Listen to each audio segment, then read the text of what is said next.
अस्सलाम वालेकुम जी, कैसे हैं सब। उम्मीद करता हूँ सब ठीक होंगे, सब खैरियत होंगे, सब मज़े में होंगे। तो दोस्तों आज की वीडियो ट्रैवल हिस्ट्री के लिए बहुत इंपॉर्टेंट है। जो लोग शेंजन यूके जाना चाहते हैं उन लोगों के लिए ट्रैवल हिस्ट्री जो है वो होना ज़रूरी है। तो वो कौन से मुल्क ऐसे हैं जिनकी वीज़ा और टिकट बहुत आसान है और लाख सवा लाख के अंदर आप 2 से 3 कंट्रीज कैसे कवर कर सकते हैं। तो और इनके वीज़ा लगने की जो रेशो है वो तकरीबन 100% है। आज जो मैं उन कंट्री के बारे में आपसे बात करने वाला हूँ, मलेशिया, थाईलैंड, श्रीलंका, सिंगापुर वगैरह के बारे में। तो वीडियो में आगे बढ़ने से पहले मेरे दोस्तों से रिक्वेस्ट है कि मेरे चैनल को सब्सक्राइब कर दें, बेल आइकन को जरूर प्रेस कर दीजिएगा ताकि नया आने वाली वीडियो आप लोगों तक जरूर पहुंचती रहे। तो स्टार्ट करते हैं। मलेशिया, थाईलैंड और श्रीलंका से स्टार्ट करता हूँ मैं। मलेशिया और श्रीलंका, थाईलैंड और तीनों के वीज़े की टोटल कास्ट जो है, एम्बेसी फीस है, जो टोटल एम्बेसी फीस है वो सिर्फ 30,000 रुपये बनती है, 30,000। ईद के बाद ही आप ट्रैवल करें तो ये टिकट कम से कम आपको लाख रुपए तक 1,10,000, 1,05,000 में मिल जाता है। ये मैं आपको आज के टिकट का रेट बता रहा हूँ। और ये तीनों वीज़े अप्लाई करना एक बहुत ही आसान है। आपके पास बैंक स्टेटमेंट होनी चाहिए, अकाउंट में आपके पास 2 से 2.5 लाख रुपया होना चाहिए, एनटीएन आपके पास मौजूद होना चाहिए जहाँ पे आप जॉब करते हैं, जॉब लेटर आपके पास हो, पासपोर्ट, आईडी कार्ड और 3-4 तस्वीरें आपके पास हों, और बस ये चीज़ें चाहिए।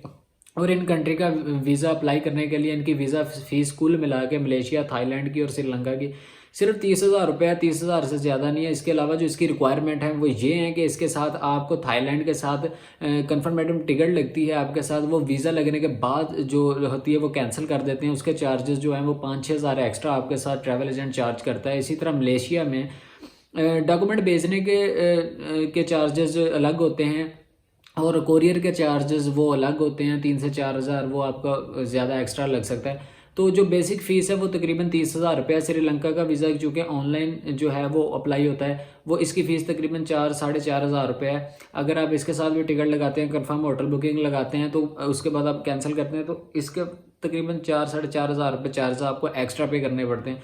तो कुल मिला के आपको 40 से 45 हज़ार रुपये के दरमियान आपके इन तीनों कंट्रीज़ के वीज़े आपके लग के आपके पास आ जाता है। लाख रुपए तक आपका टिकट बन जाता है। और आप अगर 2-2 दिन भी स्टे करते हैं इन तीनों कंट्रियों के अंदर, 3 से 4 हज़ार रुपये पर नाइट आपको यहाँ पे होटल बड़े आराम से मिल जाते हैं। और अगर आप 5 दिन का या 6 दिन का टूर बनाते हैं या 2-2, 3-3 हर दिन हर कंट्री के अंदर स्टे करते हैं तो आपकी तकरीबन होटल बुकिंग 40-50 हज़ार से ऊपर नहीं जाती।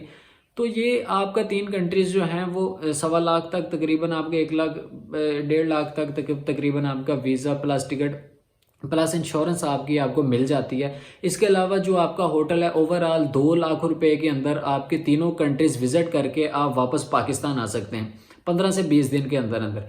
तो ये 3 कंट्रीज जो हैं वो बड़े ही इंपॉर्टेंट हैं तो ट्रैवल हिस्ट्री के हवाले से, क्योंकि ये टूरिज्म का हब है। बैंक ऑफ कोलंडमपुर और ये यहाँ पे बहुत से लोग विजिट के लिए जाते हैं, बहुत से लोग जाते हैं। ये ट्रैवल हिस्ट्री के अंदर बड़ा इंपॉर्टेंट किरदार अदा करते हैं। तो इसके अलावा सिंगापुर भी बड़ा इंपॉर्टेंट कंट्री है, लेकिन पिछले दिनों से इन्होंने कुछ पाबंदियां आयद कर दी हैं पाकिस्तानियों के लिए। आपको वीज़ा अप्लाई करने के लिए confirm ticket, confirm hotel booking, travel insurance लगानी पड़ती है। अगर वीज़ा आपने 100% लेना है, जब वीज़ा आपका लग जाता है तो आप ये अपनी चीज़ें कैंसिल कर सकते हैं आप नए प्लान के मुताबिक। तो लेकिन इसके ऊपर तकरीबन 40 से 45 हज़ार रुपये अखराजात तकरीबन वो आ जाते हैं सिंगापुर का वीज़ा अप्लाई करने के लिए। तो ये क्योंकि एक साइड के ऊपर है वो तीनों चारों कंट्री, एक ही टिकट के ऊपर, एक ही एयरलाइन के ऊपर कवर हो सकते हैं। तो आपकी ट्रैवल स्ट्रीम के अंदर ये बड़ा इंपॉर्टेंट किरदार अदा करते हैं। कल को अगर आपने इन तीनों चारों कंट्रियों का अप्लाई करने के बाद आपको आप किसी अजरबैजान का अप्लाई करते हैं, या आप पुर्तगाल का अप्लाई करते हैं, या पोलैंड का अप्लाई करते हैं, या यूके का आप अप्लाई करते हैं, तो इनका आप क्वालिफाई कर जाते हैं ट्रैवल हिस्ट्री के हवाले से। तो बाकी डॉक्यूमेंट्स जो हैं वो आपके बैंक स्टेटमेंट जो है वो आपका सोर्स ऑफ इनकम है, एनटीएन। लोग एनटीएन को बड़ा इजी लेते हैं, टैक्स रिटर्न को बड़ा इजी लेते हैं। मेरा एक दोस्त है इस्लामाबाद के अंदर, उसके पास भी 6 से 7 केसेस आते हैं, वो उसको रिफ्यूज़ कर देते हैं। वो कहते हैं कि ये टैक्स रिटर्न, क्योंकि जो मैं बार बार कहता हूँ कि जो हमारे उनके टिपिकल रिवायत हैं वो उनके पास बने बनाए फॉर्मेट्स हैं, उनके थ्रू ये अपनी रिटर्न्स फाइल करवा देते हैं और उसके बाद में एम्बेसी वीज़े रिफ्यूज़ कर देती है, क्योंकि जो आपकी इनकम है वो टैक्सेबल इनकम है वो बहुत कम शो होती है और आपकी रिवेंस पेमेंट जो है वो वो बहुत ज़्यादा शो करती है। तो इसके ऊपर अपने टैक्स रिटर्न को आप ट्रैवल हिस्ट्री के लिए किसी भी कंट्री का वीज़ा अप्लाई करने के लिए कैसे इस्तेमाल कर सकते हैं। अगर आप टैक्स रिटर्न के बारे में और एनटीएन के बारे में, सोर्स ऑफ इनकम के बारे में मजीद कोई आपको इन्फॉर्मेशन चाहिए, वो आप मेरे साथ इंस्टा पे मैसेज कर सकते हैं, क्योंकि वीडियो में इतनी लंबी डिटेल बताने का टाइम नहीं होता और लोग इतनी लंबी वीडियो देखते भी नहीं है। या आप कमेंट सेक्शन के अंदर आप मुझे बता दें, आप वहाँ से मुझसे पूछ सकते हैं, तो मैं इंशाल्लाह आपको गाइड कर दूंगा।